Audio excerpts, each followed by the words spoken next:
Pues hola y muy bienvenidos amigos de Locos por Nuestra Historia, una nueva cita. Volvemos a Puerto Rico, a la leal y fiel y querida Puerto Rico, y hoy con nuestro amigo José Francisco Buscaglia. José Francisco es filósofo, historiador y catedrático puertorriqueño residente en Madrid. He tenido el placer de conocerle en persona en fechas muy recientes y hemos iniciado pues algo que yo creo que acabará en amistad porque tenemos unos intereses muy comunes de los que hoy nos va a hablar. Posee una licenciatura en Historia y Estudios Latinoamericanos, una maestría en Arquitectura y es doctor en Literatura Comparada. Un perfil, como podéis ver, acorde a las conferencias de Locos por Nuestra Historia. En 2001 fundó el programa de Maestría de Estudios Culturales Caribeños en la Universidad de Buffalo y la Universidad de La Habana. Y en 2016 fue creador y primer director del Departamento de Cultura, Sociedades y Estudios Globales de la Universidad de Northeastern. Desde 2022 dirige anualmente en España el programa de verano Retos al Estado Nacional, El Caso Español. Su primer libro, Undo Empire, Race and Nation in the Emulative Caribbean, recibió el premio Nicolás Guillén de Literatura Filosófica, otorgado por la Asociación de Filosofía Caribeña en el año 2013. En esta obra, el autor acuña el neologismo mulataje. Luego quizás nos hablemos también de esta palabra y de qué significa esa mezcolanza para la historia, ese enriquecimiento para la historia de América, para descubrir el ingenio y la cultura que desde el siglo XVI han burlado las maquinaciones raciales en el mundo de la modernidad colonial. Posteriormente publicó una edición crítica de Infortunios de Alonso Ramírez, 1690, Azares y peripecias del primer americano universal, que trata la fascinante historia de un joven oriundo de San Juan de Puerto Rico que se hizo a la mar en busca de fortuna y acabó dando la vuelta al mundo. Pero ojo, cayendo a mitad de viaje en manos de piratas ingleses. Esta obra también tuvo su versión en lengua inglesa. Tuve el placer de recibir como regalo por parte de nuestro invitado de hoy su primera novela, La maldición de Santa Águeda, publicada en 2024. Y la trama da comienzo, como bien todos sabemos, a finales de julio de 1897, cuando el anarquista italiano Michele Angiolillo mantuvo una serie de encuentros en París, porque está siempre Francia metida en todo esto, con el líder revolucionario puertorriqueño Ramón Emeterio Betances. El autor, nuestro invitado de hoy, reconstruye detalladamente estas reuniones clandestinas y los hechos funestos que 10 días después dieron lugar al asesinato del presidente español en el balneario de Santa Águeda, que conducirían directamente con este magnicidio de Cánovas la guerra hispanoamericana y en la pérdida de las últimas provincias españolas de ultramar. Una historia de intrigas, una historia, a pesar de estar novelada, con un rigor histórico importantísimo, dado que el autor es historiador. Imperialismo estadounidense que 126 años más tarde sigue sufriendo el pueblo de Puerto Rico, bajo unas condiciones muy, muy difíciles. Si bien desde España, si bien desde Europa desconocemos en profundidad el tema, Puerto Rico está dividida, podemos decir, en tres diferentes corrientes. Y hoy creo que vamos a poder entender el problema gracias a nuestro invitado de hoy. Muy buenas tardes, amigo. ¿Qué tal te encuentras? Muy bien, muchas gracias por recibirme, Miguel Ángel. Pues nada, hoy traemos un tema histórico, pero un tema que sigue vigente, tiene su actualidad más de un siglo después. Cuéntanos qué te llevó a coger el magnicidio, el asesinato de Cánovas, como eje central para elaborar esa historia que nos cuentas acerca de la independencia de Puerto Rico, la no independencia de Puerto Rico, y cómo ha llegado todo esto a día de hoy. Encantado nuevamente, Miguel Ángel, y gracias por acogerme en este foro dedicado a revalorizar el legado de la primera gran civilización a escala global, que es la nuestra. Te agradezco que animes a la discusión de lo que fue y sigue siendo el rapto de Puerto Rico por parte de los Estados Unidos de América. Paradójicamente, este es un tema poco conocido en España, como tú has indicado, a pesar de que a finales de 1897, en la provincia conocida entonces como la isla de Puerto Rico, se ensayó un modelo de gobierno que figura como el antecedente directo del actual régimen autonómico español. Más desconcertante aún es el hecho de que la censura en la isla haya extirpado de la historia oficial los hechos que condenaron al pueblo puertorriqueño al cautiverio que aún padece, eliminando prácticamente por completo de la memoria colectiva todo recuerdo del año terrible del 98. Para mayor injuria, a 127 años del saqueo y ocupación militar continua, lo poco que comúnmente se sabe en Estados Unidos al respecto es que Puerto Rico es el lugar de donde provienen los puertorriqueños. Poco más que eso para eh, el ciudadano de a pie. Precisamente por ello decidí escribir La Maldición de Santa Águeda, una crónica que se atreve a recordar lo censurado para pintar un pasado complejo, lleno de carencias, sueños y contradicciones. Animo a los lectores que busquen conocer este capítulo perdido de la historia de España y de la América hispana a que se acerquen al relato. No obstante, hoy me interesa abordar directamente el tema de fondo, es decir, el de la carencia mnemónica. Dicho de otra manera, intentaré explicar, a modo propio, lo que denuncia Eduardo Lalo al afirmar que Puerto Rico es un país invisible, no ya en España o en Estados Unidos, sino para muchos puertorriqueños.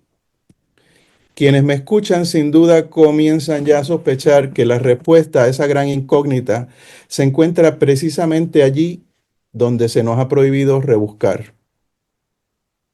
Esa trampa, también calibrada para hacer desaparecer todo rastro de violencia ejercida por los Estados Unidos y sus acólitos en la isla, tiene un resorte que la acciona tan pronto se intenta cuestionar cómo es posible que los puertorriqueños hoy dispongan de una serie de derechos políticos y condiciones económicas mucho más restrictivas que en 1897, cuando el país alcanzó a convertirse en una provincia del Estado español regida por leyes especiales. Basta con aludir al hecho para aparecer en la mirilla del aparato represivo y acabar siendo públicamente objeto de injurias antes de sufrir posibles vejaciones laborales y hasta persecución policial en la colonia. No es de extrañar, por tanto, que el silencio en la isla reine sobre lo que muchos llaman hablar de más. De ahí que la represión, continuamente apuntalada durante más de un siglo, mantenga a todo un pueblo atrapado en 1898, sin poder trascender en términos ideológicos, que es lo mismo que decir políticos, para juzgar debidamente los hechos terribles que ocurrieron aquel año. Precisamente porque no se puede conocer aquello que no se alcanza a nombrar, los puertorriqueños carecen de una herramienta imprescindible para regir su propio destino como comunidad nacional. Por ello, contrario a lo que se estila, la pregunta que debemos hacernos no es ¿qué pasa con los isleños que no se rebelan? Más bien, sería importante identificar aquello que les falta para hacerlo. La respuesta, como la de todo acertijo enrevesado, tiene clave semántica. En otras palabras, la salida requiere primero que nada comenzar a llamar las cosas por su nombre. Así, como es menester de todo pueblo subyugado, es necesario asumir el derecho a definirse, y el primer paso en ese recorrido es atreverse a emplazar directamente al opresor. Por eso mismo, debo aclarar que utilizo el gentilicio usoniano para referirme a las gentes y a todo lo perteneciente a los Estados Unidos de América. El término fue acuñado en el siglo XIX y proviene de las siglas en inglés US, que es la abreviatura de United States. En estos tiempos, cuando la decadencia imperial anima la soberbia supremacista en aquel país, es particularmente importante dejar de concederle a los usonianos la americanidad en exclusiva. América es larga y ancha, y como vemos, En el vano intento de cambiarle el nombre al Golfo de México, hay quien la ama y quien la usa. Habiendo dado este paso al frente, podemos permitirnos retroceder, tomar impulso y hablar sin tapujos en adelante para intentar explicar por qué Puerto Rico es la única nación hispanoamericana sin Estado propio. Este ejercicio requiere entrar de lleno en lo sucedido en 1898, revisar los elementos que hicieron posible el rapto del país y proyectar las consecuencias de esos eventos nefastos hasta el día de hoy. Nadie puede negar que en el imaginario popular universal, recordar la guerra que Estados Unidos desató contra nosotros en 1898 es pintar a Cuba como una doncella que los usonianos se lanzaron a rescatar del cautiverio en un fingido romance moderno. ¿Acaso habrá quien recuerde, como lo has hecho tú supremamente bien, Miguel Ángel, a las Islas Filipinas, que al guardar las puertas de China fueron particularmente deseadas por Washington, ¿no? No obstante, quizás porque allí no hubo guerra de independencia como en la Isla Grande, ni una resistencia a la ocupación foránea tan aguerrida como la Filipina, pocos conocen que Puerto Rico fue una pieza clave en el conflicto. Esa exclusión no es inopinada. En España, como bien sabemos, es producto del trauma que supuso lo que todavía hoy se recuerda como el desastre del 98. Y en la isla responde a un régimen de censura que les niega a los puertorriqueños su papel protagónico como nación en toda regla. A esto se suma la versión de los hechos impuesta por los vencedores en aquella contienda que desde un principio pintó la guerra de expansión mercantil como un rescate de pueblos oprimidos. Así, por más de un siglo, se han conjugado el luto, la censura y la propaganda para borrar a Puerto Rico del mapa. Por fortuna, a poco más de un siglo de los sucesos, ese velo oscuro comienza a rasgarse para revelar una compleja trama de trampas, traiciones y terror. Gracias al trabajo de la historiadora Nieve de Los Ángeles Vázquez, a quien le has dado espacio en tu plataforma, sabemos que el luto español desvía el foco de atención hacia el enemigo cuando fueron los líderes del país quienes faltaron a la obligación de defenderlo por aceptar generosos sobornos de la banca neoyorquina. Es innegable también que algunos puertorriqueños, obrando clandestinamente y otros tantos por renegados, alcanzaron un papel singular en la promoción del conflicto. Y es clarísimo que el ataque atroz a la capital provincial de San Juan por la Armada Usoniana el 12 de mayo de 1898, que en la historia militar del mundo destaca como el primer bombardeo de una ciudad con armas modernas de largo alcance, contradice la doctrina de la guerra humanitaria que Estados Unidos ha tomado por bandera desde entonces. Estos son los hechos que yo novelo en la tradición en la maldición de Santa Águeda. Uy, mira aquí. Dar con ellos no fue tarea fácil. Tuve que esperar al final de mi carrera como catedrático para reunir el valor que requiere enfrentar la gran impostura que honra la traición, que pasa por redentora a la opresión y que disfraza de bonanza a la infelicidad colectiva. Por suerte, la reflexión que siguió a todo el trabajo de investigación me llevó a confirmar ciertas sospechas instintivas sobre las cuales he intentado erigir una nueva narrativa libertaria. La materia prima de la obra la aportó mi bisabuela, Mercedes González Albert, quien acababa de cumplir 26 años en 1898 y moriría en San Juan medio siglo después, declarándose todavía española. Sus memorias de los últimos de Puerto Rico, que recibí por vía de mi padre, figuran en primera línea entre mis recuerdos. Quizás por ello, cuando en la escuela de párvulos me hicieron el cuento de que un tal Jorge Washington no había dicho nunca una mentira, supe inmediatamente que esa era la primera gran falsedad con la que me topaba en mi corta vida. Años más tarde entendí aquella lección como parte de la tarea del primer capítulo en el Manual de Adoctrinamiento Colonial, que siendo una entelequia plagada de dobleces, está organizado en torno al mito de la gran familia puertorriqueña. Ese espejismo ideológico se remonta a finales del siglo XIX, cuando en nombre del amor filial y el orden público, la metáfora sirvió para ilustrar el respeto absoluto que debían profesar los hijos del país a unos autoproclamados patricios isleños y, consecuentemente, al monarca y a su máximo representante militar en la colonia. El rapto de la primera provincia autonómica de España por los Estados Unidos en 1898 reforzó ese cuento bobo mediante la alianza estratégica entre los invasores y un grueso estamento de colaboracionistas isleños. Conformes con que el ejército de ocupación garantizara la paz social, como antes lo había hecho el español, estos autoproclamados patricios, que han sido siempre alérgicos al patriotismo, desestimaron todo reclamo de soberanía para dar cuerpo institucional a una tradición masoquista que desde entonces, coqueteando con el etnocidio, ha buscado restarle protagonismo político a los puertorriqueños. El primer paso en esa dirección, dado bajo ley marcial y auspiciado por varios batallones de lacayos, fue borrar las huellas del rapto del país para crear la versión oficial de los sucesos que ha llegado hasta nuestros días.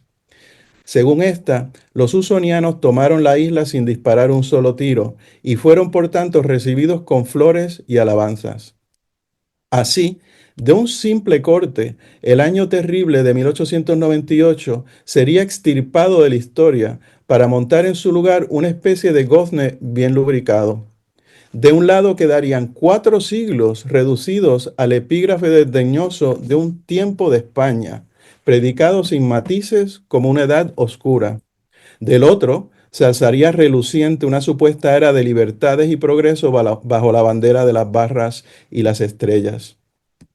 Ese acto siniestro que pretendió despachar con un borrón los 405 años del Puerto Rico español, fue y continúa siendo un aparatoso atentado contra la memoria, cuyo objetivo es asegurar que el país continúe siendo un mero boceto de Estado. Ese sinsentido colosal esconde a su vez una realidad innegable, y es que si atrás queda el tiempo de España, entonces es patente que la colonia vive atrapada en el tiempo de los Estados Unidos de América. Así pues, varado en ese espacio bisagra del 98, que es el mismo eje del olvido, habita un pueblo a una vez privado de memoria y por tanto también de futuro. Entre un pasado vaciado de contenido y un presente que es un continuo ultraje, lo único que queda claro es que el tiempo de Puerto Rico aún no ha llegado. Y es que la maniobra ideológica que esconde el rapto de Puerto Rico no es solo una trampa mnemónica, es también un artilugio político refinado. La versión oficial de los hechos, que pretende hacer del pasado hispánico un tiempo muerto, establece el punto bisagra del 98 como el año de un supuesto cambio de soberanía, le llaman. Quede claro que la soberanía no admite canje ni fraccionamiento. O es competencia de un pueblo que la reclama y la defiende a capa y espada, o se carece totalmente de ella. Lo que se traficó a espaldas de los puertorriqueños en las capitulaciones de París, y yo las llamo capitulaciones en vez de tratado porque ahí España no tuvo injerencia ninguna.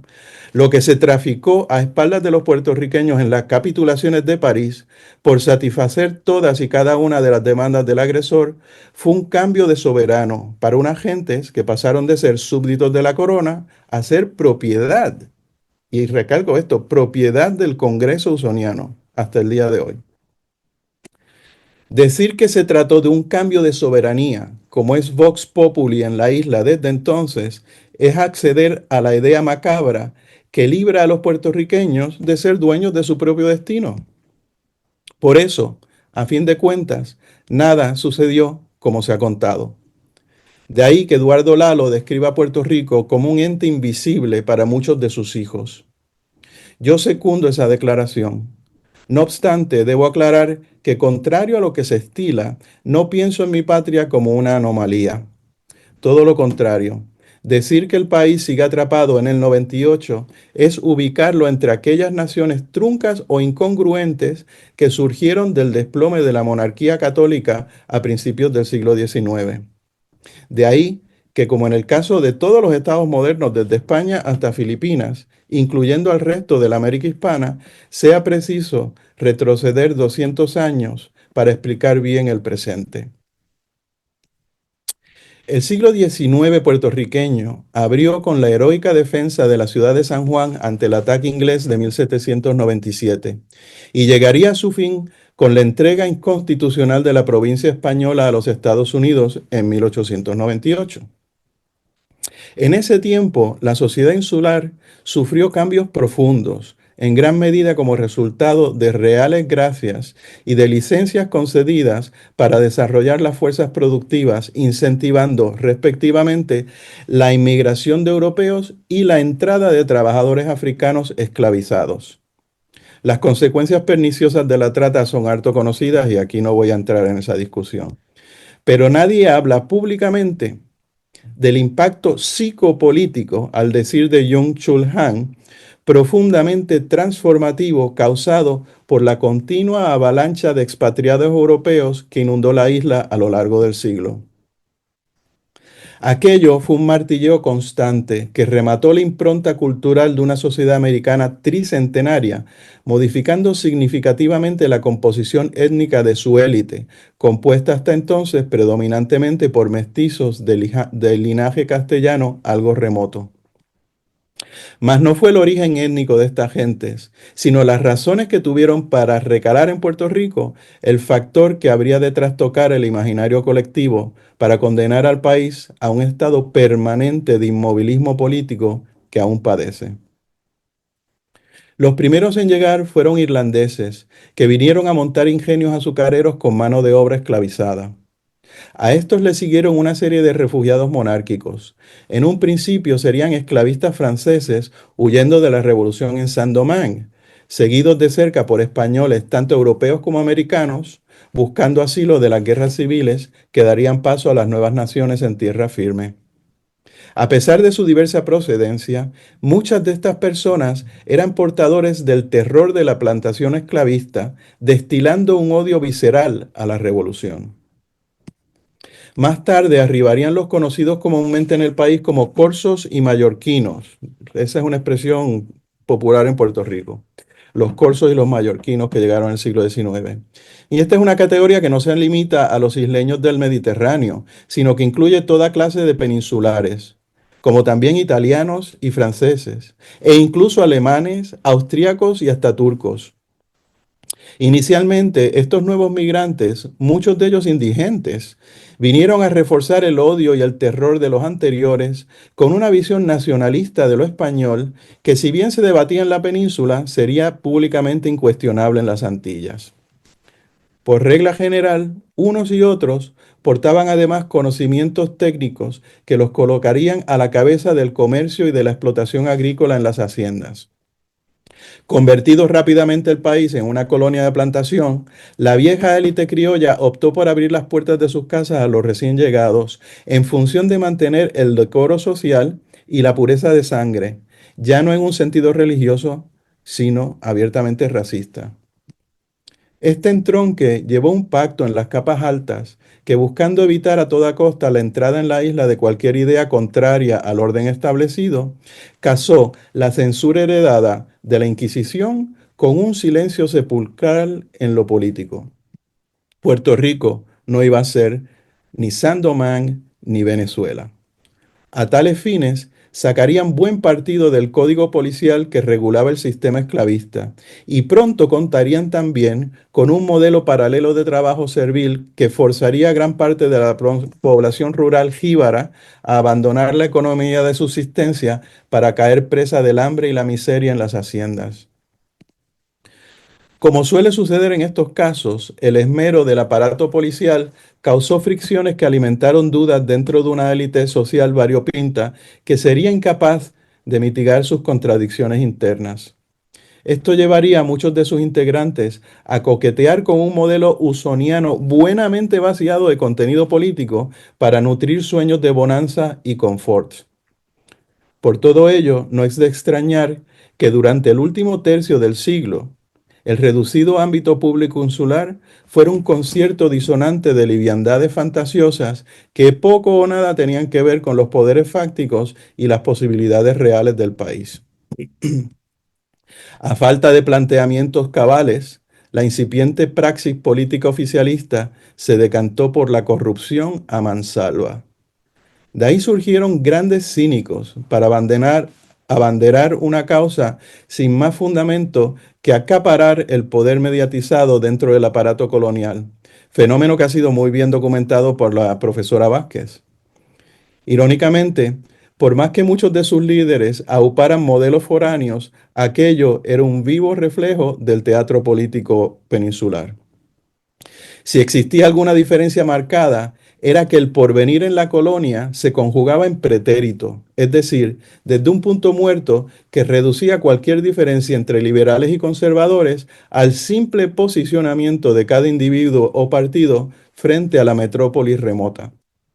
Ese juego infantil acotaría el potencial de una nación en ciernes, porque como bien nos recuerda Alfonso Mateo Sagasta, la única manera de hacer historia es mirando hacia el futuro. Tristemente, la clase política insular manejaba una baraja rota de solo 3 palos. Había quienes se declaraban españoles incondicionales, pidiendo mano dura contra toda clase de disidencia. Los que se decían autonomistas, solicitando leyes especiales para la colonia, y los puertorriqueños revolucionarios que desde sus bases clandestinas en París y en Nueva York buscaban la ruptura total con Madrid. Si en aquella mesa faltaba el as de bastos de las llamadas clases populares, era porque todos los jugadores llevaban cartas escondidas. Y es que incluso entre los incondicionales existían partidarios de que la isla dejase de ser provincia española para convertirse en un estado de la Unión Americana. Por desgracia, desde entonces, todas las apuestas políticas en el país han sido un eco del mismo juego sucio.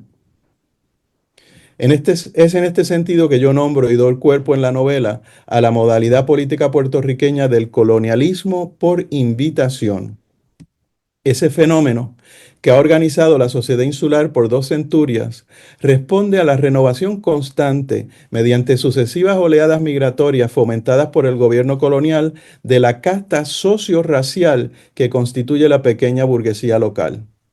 Ayer, igual que hoy, desmarcándose de un pueblo que en gran medida desprecian, tildándolo de cafre, esa élite dependiente de la metrópoli ha sido mayormente colaboracionista. Consecuentemente, es posible trazar una línea recta desde los irlandeses esclavistas de antaño hasta los especuladores financieros usonianos que nutren la más reciente banda de depredadores. Dicho esto, debo aclarar que la cultura política que sustenta el colonialismo por invitación no fue la única razón de peso por la cual, a diferencia de Filipinas y de Cuba, los revolucionarios puertorriqueños fracasaron en su intento de impulsar un levantamiento general contra España a finales del siglo XIX. Aquello mojó la pólvora, pero otro factor importantísimo cortó la mecha.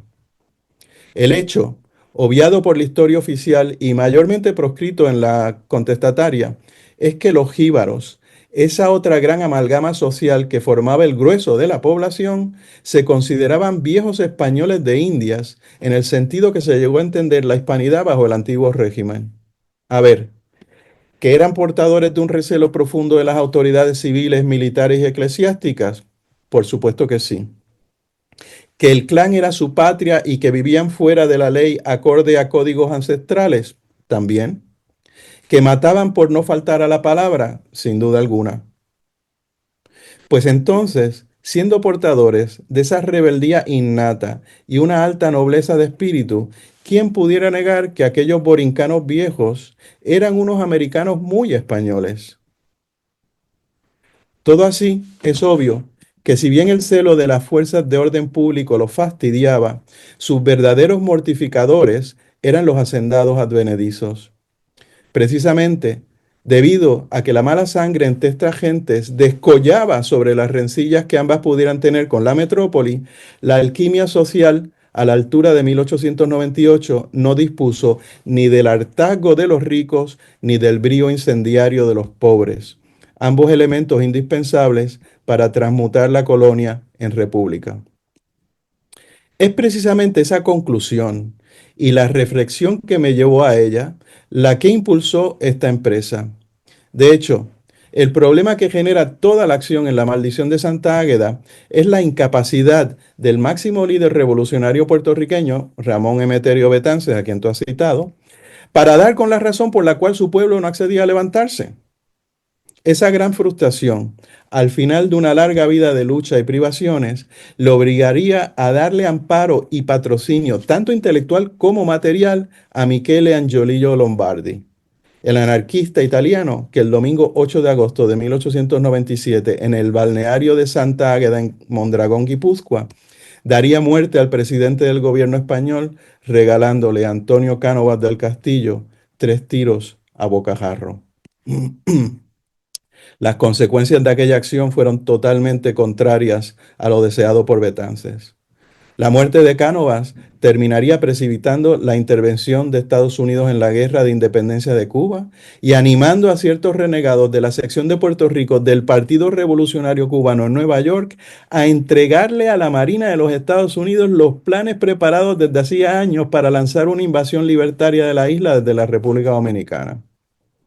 Fue así como dos grandes anglófilos puertorriqueños, apellidados Hannah and Todd, acudieron a la Casa Blanca para suplicarle al presidente McKinley que llevara la guerra a Puerto Rico. No mucho después, Betances moriría de remordimiento en París, viendo cómo su patria caía presa de los Estados Unidos.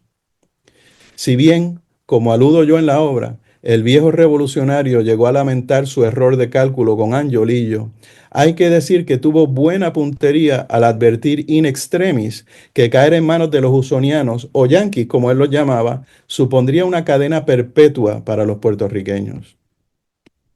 Así ha sido, y seguirá siendo, mientras no se retiren los 12 rojos que aseguran el cautiverio. Por un lado, de acuerdo con los términos de las capitulaciones de París de 1898, el Congreso de Estados Unidos es el propietario absentista de Puerto Rico y de los puertorriqueños.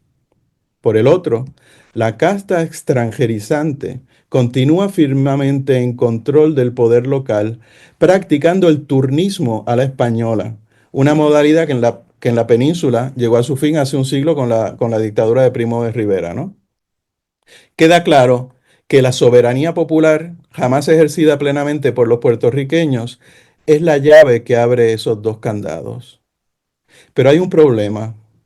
El oficialismo, aupado en gran medida por las religiones y una cultura de consumismo cada día más vertiginoso que es doctrina secular, supura constantemente una materia viscosa que pringa a gran parte de la sociedad para aletargarla.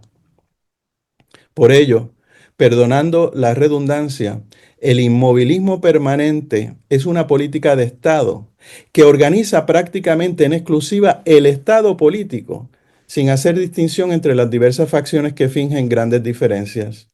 Allí, hasta un número notable de partidarios de la independencia admiten que el país no pudiera existir sin el amparo de los Estados Unidos. No es poco decir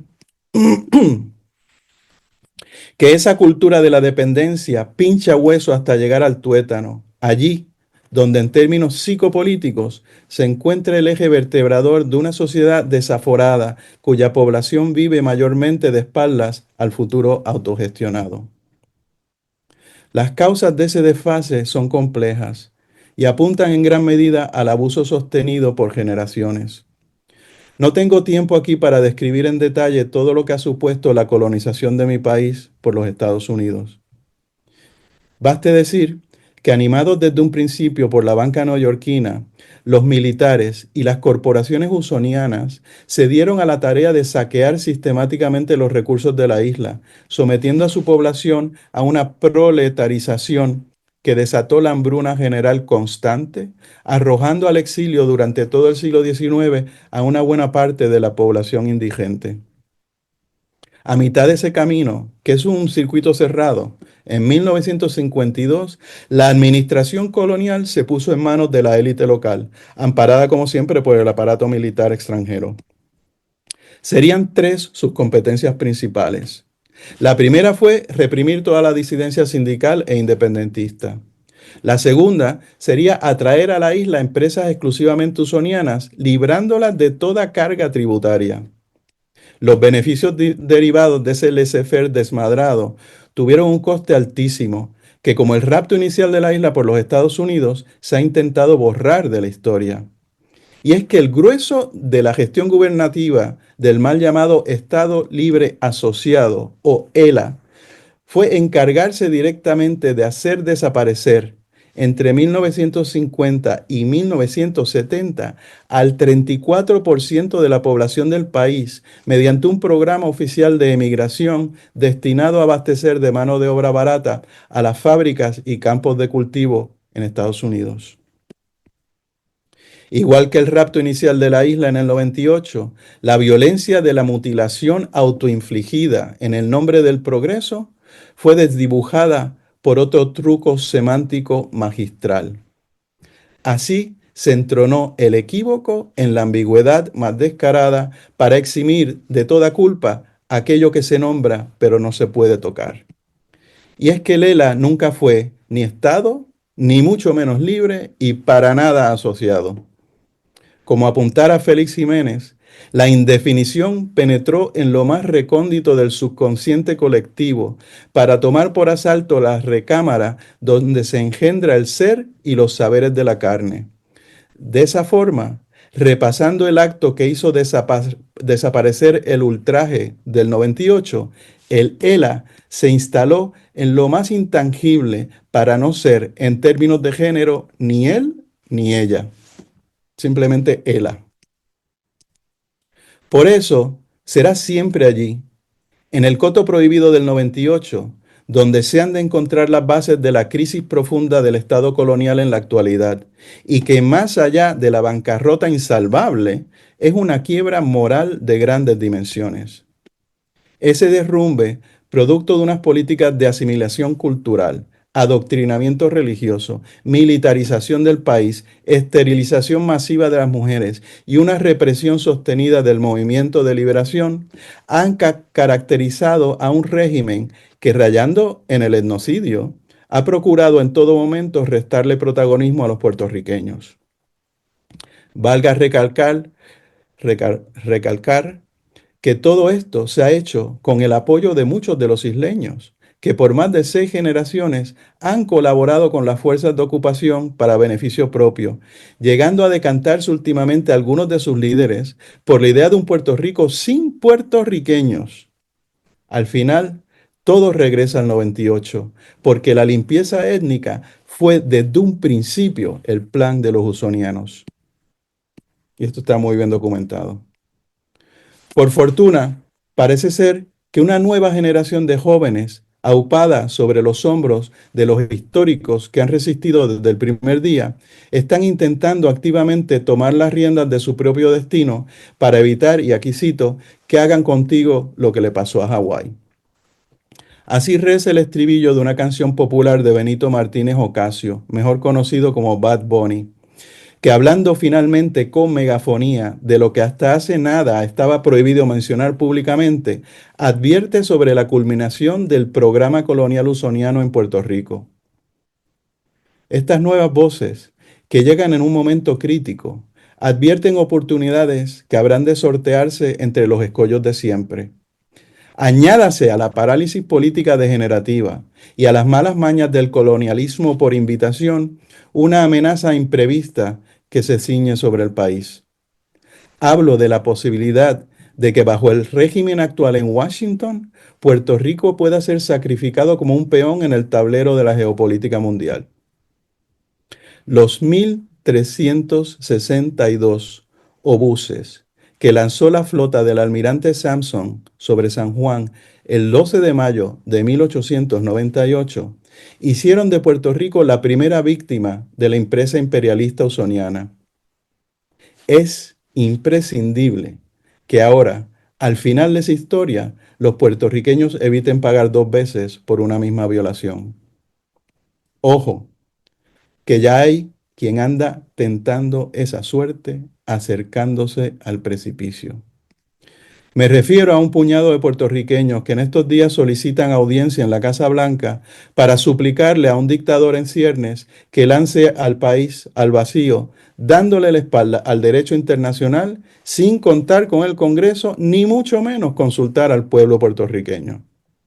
En mi opinión, por más noble o bien intencionada que sea la propuesta de tomar un atajo rumbo a la soberanía plena, esa treta es tan terriblemente incauta frente a Trump como lo fue la alta traición urdida por Hanna y Todd al postrarse ante McKinley. Si es supremamente ingenuo asumir que un atorrante como él accedería a pagar indemnización por más de un siglo de saqueo continuo, el colmo del colonialismo por invitación, hoy por hoy, es otro y se está significando de este lado del Atlántico. Me refiero a quienes sueñan con que la isla sea amparada por la Constitución de 1978 para convertirla en una comunidad autónoma ultramarina del Reino de España. Pareciera un chiste, pero es una broma de muy mal gusto, porque hay quienes se lo están tomando muy en serio. Quede claro que el Puerto Rico español se extinguió hace 127 años y que pronto ha de llegar también el fin del Puerto Rico usoniano. Todo así, conviene distinguir claramente la independencia forzada, que es un acto supremo de colonialismo, de la toma de conciencia que conduce a reclamar y a defender la soberanía popular. Por eso mismo, para evitar que la colonia siga viviendo en la República, es imprescindible desactivar cuanto antes la trampa ideológica del 98 y su ELA. Con ello en mente, concebí la novela como una suerte de manual para la descolonización del imaginario, porque, como escribió Eugenio María de Hostos, renunciar al culto del miedo es ser libres o comenzar a hacerlo. No estoy solo. Este es un esfuerzo colectivo y multigeneracional que cobra fuerza a ambos lados del Atlántico. Es en ese sentido que debemos recibir la reciente propuesta del letrado malagueño Rafael Maldonado de Guevara para conceder la nacionalidad española de forma reparativa y puntual, mediante solicitud individual a los descendientes de los españoles que en Puerto Rico fueron privados de la misma mediante el artículo 9 de las capitulaciones de París. La iniciativa es un gesto simbólico encaminado a defender el honor de ambos pueblos, el español y el puertorriqueño, frente al rapto de 1898. De un lado, busca reconocer finalmente que la cesión de la isla fue anticonstitucional. Por el otro, da fuelle a la histórica denuncia en los foros internacionales que condena la toma y la ocupación continua de Puerto Rico por los Estados Unidos como un crimen contra la humanidad. Esta iniciativa, modesta pero inteligente, tiene un objetivo táctico preciso y sirve de complemento estratégico a otras empresas en la isla, como el rescate de la agricultura, el periodismo investigativo, la lucha sindical y por los derechos humanos, la implacable producción cultural y la exigencia de una educación pública de calidad, así como la defensa del medio ambiente y la salud ante el desarrollo salvaje. Todo ello es bregar bien, como diría Arcadio Díaz Quiñones, buscando romper el hechizo de la maldición de Santa Águeda para superar de una vez y por todas el rapto de Puerto Rico en 1898.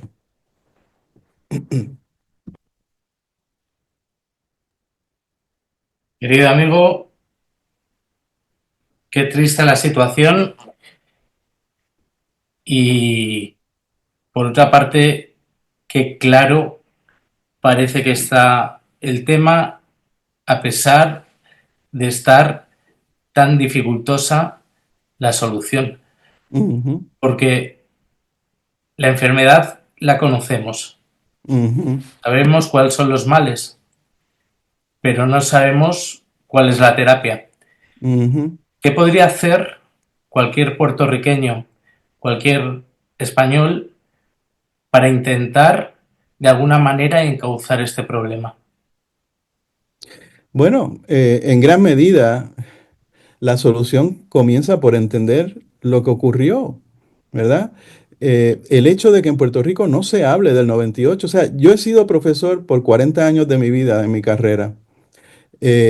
Por supuesto que hay artículos y durante el centenario de la guerra de los Estados Unidos contra España en el 98, hace apenas 27 años, hubo un intento de aproximarse, por lo menos desde una perspectiva académica, a los hechos de ese año, ¿no? Pero aparte de eso, es prácticamente y sigue siendo un abismo, un espacio vacío en la memoria de los pueblos, ¿no? Como he explicado de cierta manera, espero que coherentemente. Eh, pero en Puerto Rico nada. En Puerto Rico comúnmente es lo que yo digo, o sea, siempre se habla de este tiempo de España. Y yo, pero ¿cómo se pueden reducir 4 siglos de historia común a un mero epígrafe, ¿no? Es que es una barbaridad. Y también a esta muletilla que se impuso y que yo no sé cómo ha tenido ese poder para obstruir todo pensamiento, que es este tema del cambio de soberanía, ¿verdad? El 98 fue el año del cambio de soberanía. Bueno, ¿cómo que cambio de soberanía? Por favor. ¿Dónde reside la soberanía? Esa es la primera pregunta que un puertorriqueño se tendría que hacer y además que tiene una contestación clara. Resida donde resida, no, no es en manos de los puertorriqueños. Entonces ahí hay un problema, ¿verdad? Porque si es un derecho universal de todos los pueblos, y de hecho, pues es un derecho universal de todos los individuos que reclamen control sobre su propia vida y su destino, ¿no? Pues entonces hay un problema y bueno, claro, y no es que digamos, ah, no, pero es que Puerto Rico no puede. ¿Cómo no puede? O sea, ¿cuántos países? No, porque es que es muy pequeño. No, bueno, pero ¿cuántos países más pequeños que Puerto Rico hay? Y encima Puerto Rico tiene una infraestructura que aún en colapso, porque se queja la gente de las carreteras, de que se va la luz y eso, bueno, pero todavía no solamente la infraestructura está ahí, sino que se puede reparar, que se sabe cómo hacerlo y que el país está lleno de ingenieros, de médicos, de profesionales capacitados. Mucho más, digo yo. En términos porcentuales que gran parte de los pueblos del mundo. O sea, que Puerto Rico está preparado para los retos que se enfrente. Desgraciadamente no está preparado para enfrentarse al reto de desconocer su propia historia. Y si tú explicas, como he tratado de hacer yo en este libro, y de hecho es que hay gente que lo ha leído y que lo está leyendo y que me dicen, oye, yo siempre sospeché que algo raro había pasado, pero como no se habla de nada de eso, yo creo que lo primero es hablar de esto, ¿no? Y decir, mira, esto fue lo que pasó. Y no es para pegarle fuego al país, ni para empezar una guerra de lucha armada contra el enemigo. O sea, es que estas cosas ya no se hacen y no se estilan y además no es conveniente, ¿no? Sino para empezar una conversación entre los propios puertorriqueños, entre nuestros vecinos en las Antillas, entre nuestros hermanos en España y decir, bueno, a ver, aquí fuimos todos partícipes y en gran medida víctimas y seguimos siendo de cierta manera todavía eh, víctimas, no para ponerlo de una forma trágica, sino para entenderlo bien, de lo que ocurrió en aquel momento, ¿verdad? España fue truncada, estos países, o sea, decir que Puerto Rico sigue atrapado y vive atrapado en el 98, eso mismo se puede decir de Cuba. Las circunstancias son muy distintas, pero siguen atrapados en lo que ocurrió en el 98, ¿verdad? Y claro, lo curioso del caso es que por un tiempo, sobre todo después de la Segunda Guerra Mundial, después que Estados Unidos tiró 2 bombas atómicas sobre 2 objetivos civiles, Hiroshima y Nagasaki, todo el mundo se cayó la boca y en el Caribe, con el surgir de la Guerra Fría, Puerto Rico y Cuba se convirtieron en los escaparates de las dos potencias que rigieron sobre ese periodo, ¿verdad? De 40 a 50 años. Cuba era el paraíso del proletariado en el mundo marxista del bloque soviético y Puerto Rico era el, la isla encantada, ¿no? Del capitalismo más brillante y reluciente.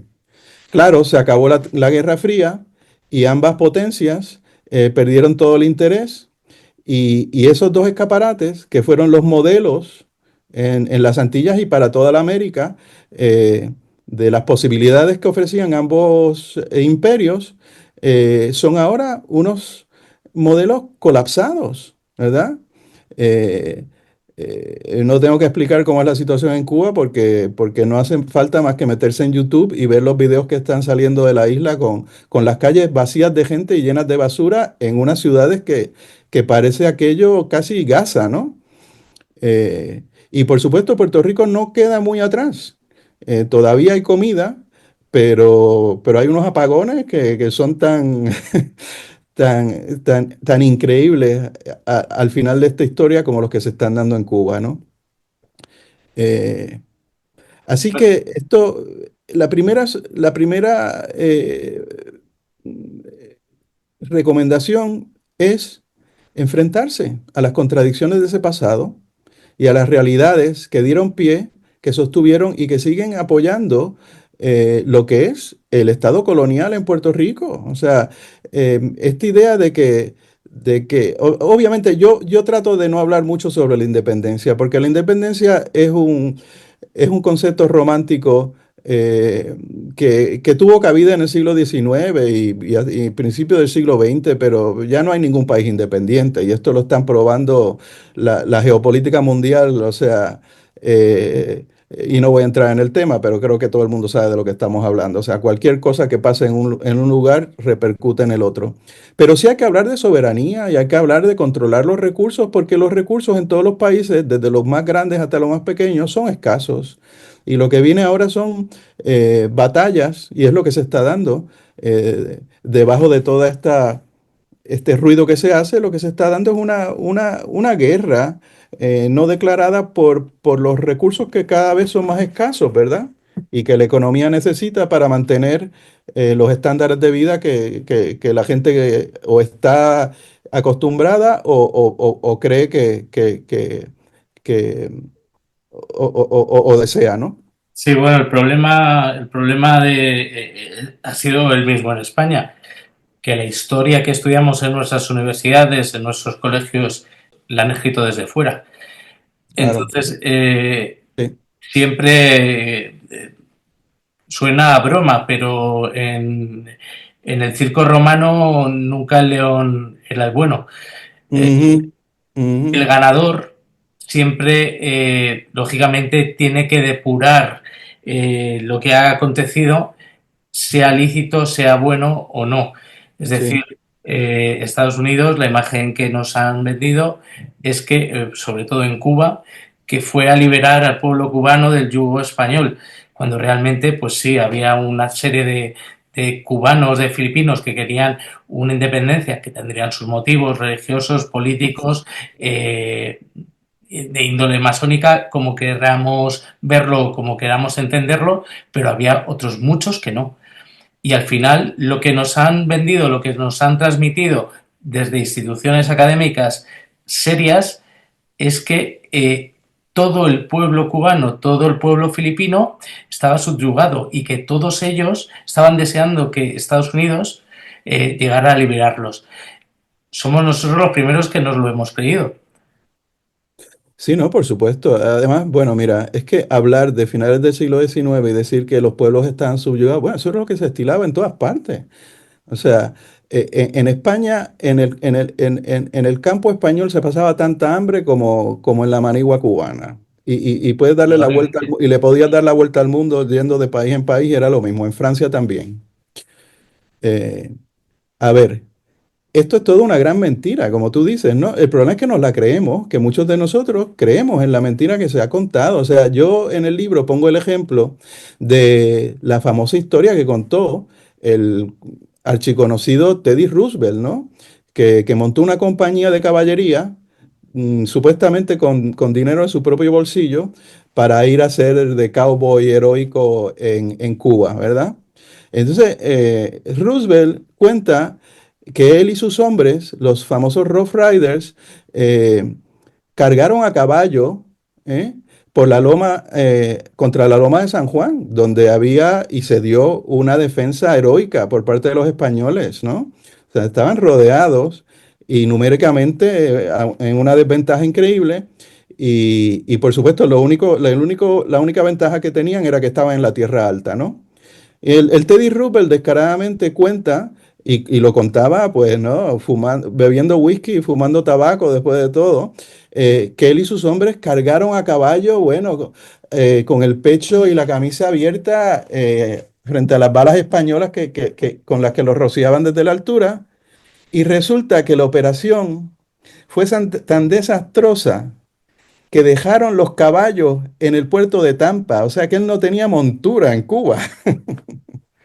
Pero la gente se cree, bueno, claro, bueno, y ahí vinieron a liberar, no, no, sí, claro.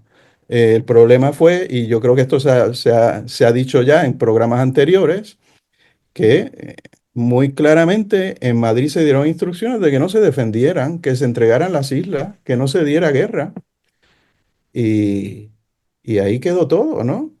El ejército norteamericano, la mitad estaban enfermos, porque el peor enemigo que tenían era el mosquito, no eran los españoles ni los cubanos. Sí, Pero eso no es se cierto. cuenta, ¿no? El general Mosquito.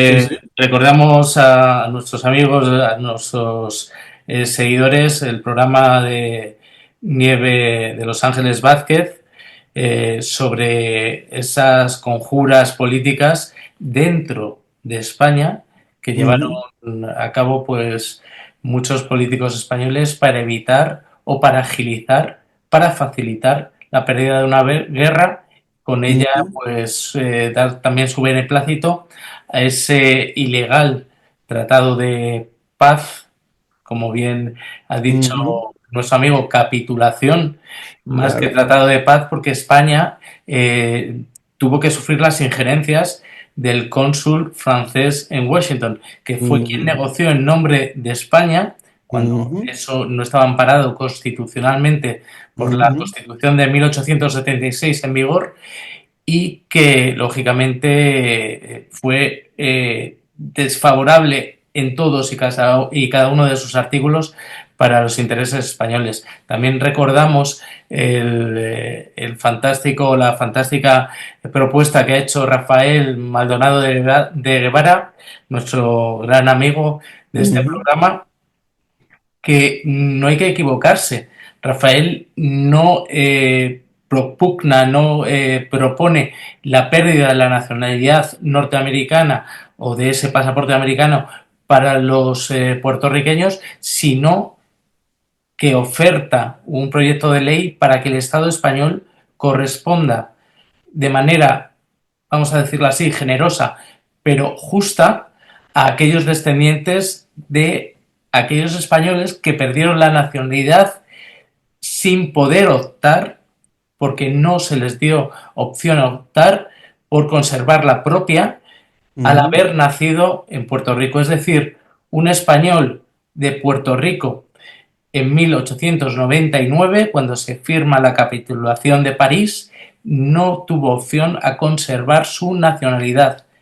Máxime, incluso los canarios ujú, residentes en Puerto Rico, no tuvieron posibilidad de decidir si querían ser, estamos en ese limbo todavía, no sé qué, o seguir ujú, siendo españoles.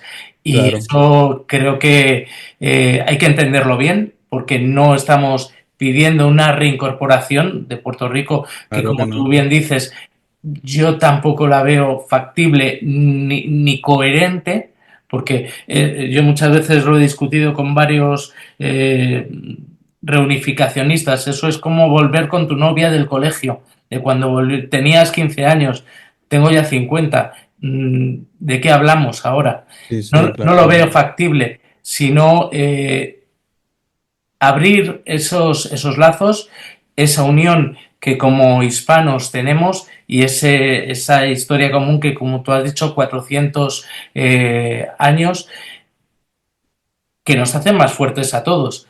Por Ahí supuesto. sí, eso sí que lo veo. Una especie de unión ibérica, unión hispánica, sí que lo veo, pero cada uno dentro de su territorio. Sería lo ideal, lo factible, lo que nos haría fuerte a todos y complicaría mucho menos la situación. Y la verdad es Definitivamente. que es algo romántico, pero creo que es factible. Hay un movimiento pues anti-español en muchos países, lo estamos viendo en México. México, que siempre ha sido uno de los países más cercanos a España, ahora sufrimos por parte de su antiguo presidente y la actual un ataque a España brutal e incomprensible. Ujú, ¿Potenciado por quién? Habría que verlo, habría que claro. verlo, habría que entenderlo. Ujú, Todos los que no quieren una Hispanoamérica fuerte, conscientes del daño que eso les puede hacer, son los que están moviendo hilos para que desde las propias naciones hispanoamericanas haya ese odio a España. ujú, Un expresidente de Bolivia bueno, poco menos que animaba la decapitación de españoles. Y bueno, es ujú. algo terrible que yo como español, como hispano, sufro y no entiendo. No, no debemos de ser tan ignorantes. Tenemos primero que conocer lo que ha pasado, de dónde venimos, lo que somos, para poder entender lo que es mejor para todos y cada uno de nosotros. Sí, claro, o sea, es que yo lo digo, ¿no? O sea, hay que rescatar la memoria y sobre todo la historia que se nos ha prohibido tocar, que es la nuestra, con todas sus carencias y contradicciones, ¿verdad? Eh, yo siempre digo, y esto lo tengo muy claro, ¿verdad? Que en el Caribe se inventó el racismo, la plantación y todo lo que hoy llamamos todo lo que cabe dentro de lo que se llama el colonialismo, ¿verdad? Eh, lo inventamos y lo aplicamos contra nosotros mismos, ¿verdad? En México, pues no hay ni un solo monumento a Cortés, pero son todos hijos de Cortés. Lo que pasa es que no lo aceptan porque aceptarlo supone entender la propia historia de una forma mucho más compleja, ¿verdad? Y mucho más compleja al punto que entonces se le vería la costura al Estado mexicano y a esa casta sociorracial como existe en Puerto Rico, yo hablo muy claramente, que han sido los beneficiarios de la independencia y que como en Colombia y en otros países son un puñado de familias que han estado encargados del Estado desde la independencia hasta el día de hoy, ¿no? Que en gran medida, pues sí, son los herederos de esa gente que ellos bien critican, ¿no? Directamente. Pero bueno, eso es un tema que tocarlo, pues ya le granjea a uno una cantidad de enemigos que mejor lo dejamos entre nosotros y lo seguimos Sí, hablando. sí, sí, es Pero es indudablemente cierto, ¿verdad? meterse en un jardín bueno, es complicado, pero sí que callarse o asentir y tragar con el problema tampoco es bueno. Claro, Hay por que conocer la supuesto, historia, hay que saber lo por que supuesto. realmente pasó, hay que poner caras rojas porque la pérdida de las provincias de ultramar tuvo más culpables dentro de nuestras fronteras que fuera, pero tampoco vamos a alabar a los que dicen que los militares prácticamente se dejaron ganar. Hay un ataque actual a la figura del almirante Cervera, figura a la que yo admiro, Ujú, que es incomprensible. No hay que sí, pasarse tampoco.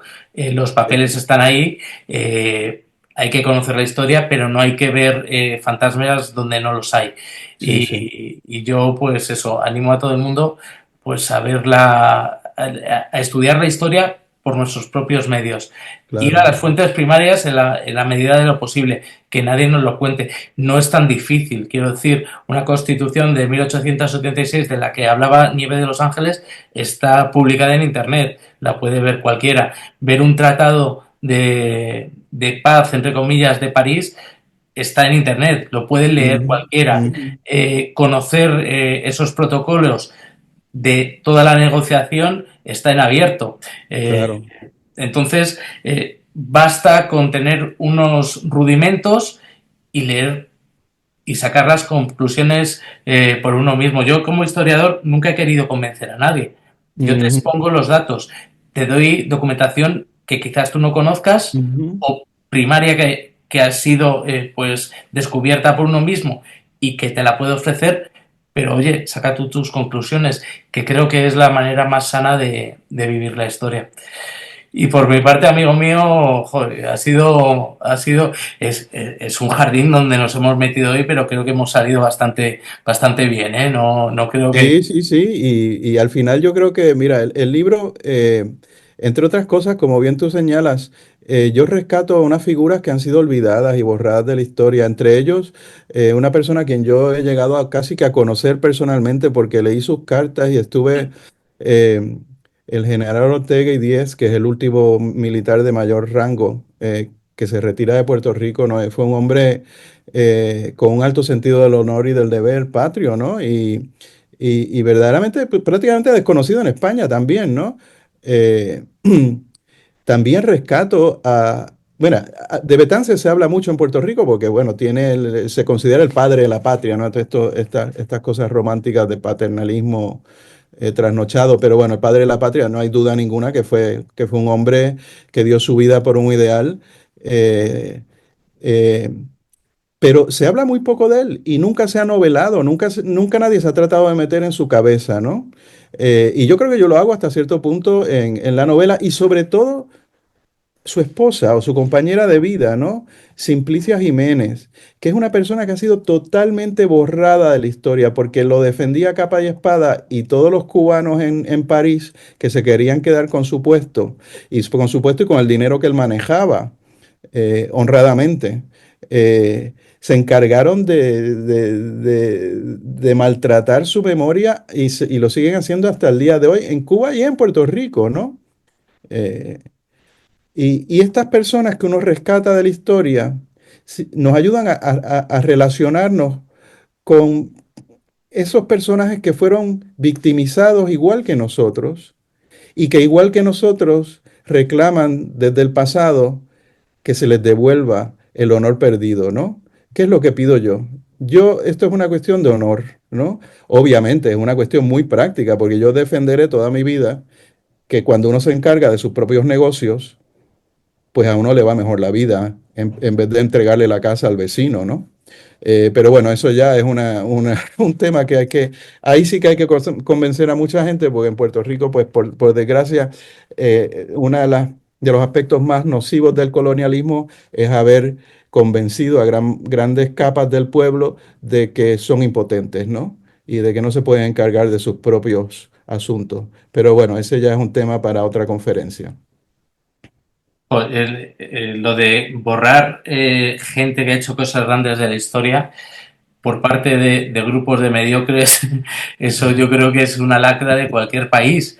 Pero es que es terrible que se junten cinco mediocres e intenten poner a su nivel a un tío que hace cosas grandes. Eso Ujú. lamentablemente es muy nuestro, ¿eh? Eso es muy Sí, bueno, nuestro. el cainismo Y, nuestro es bien sí, sí, conocido. lamentablemente somos un pueblo cainita y muchas veces muy desagradecido.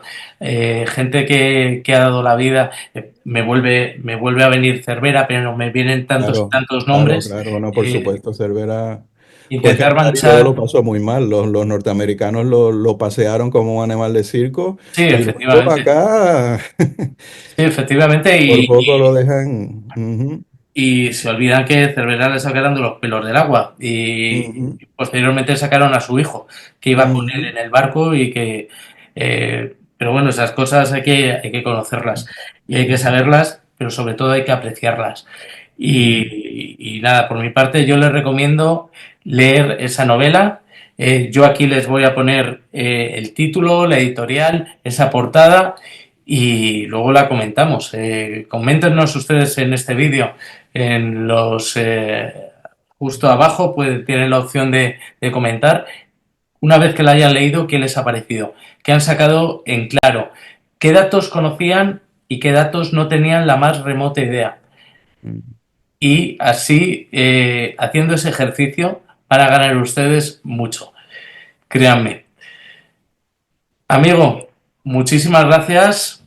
Siempre lo digo, siempre que viene un ponente, siempre que viene alguien a contarnos en unos pocos minutos, en muchos casos, las investigaciones de años, tengo que dar las gracias, porque es una generosidad tremenda. Hemos aprendido en esta hora, pues lo que a ti te ha costado años, años de investigación. y eso es una generosidad que tenemos que agradecer. Muchísimas gracias y tienes un rincón en esta casa siempre que quieras volver, porque ya he visto algún otro libro y algún otro personaje que tú has comentado en otras de tus obras, Ujú, ujú. en dos distintos trabajos que has comentado alguna obra que en España es totalmente desconocido. Ujú, Desconocido. ujú. Y pues podíamos dar también salida a ese personaje histórico, primer puertorriqueño que hizo la circunnavegación del mundo, Exactamente. pues mucho antes que otros nombres que nos suenan a todos. Sí, señor. Pues nada, yo muy agradecido también por tu generosidad, por tu interés y tu tiempo y nada, seguimos adelante. Seguimos adelante. Fuerte abrazo y hasta la próxima. Igual, paisano, muchas gracias.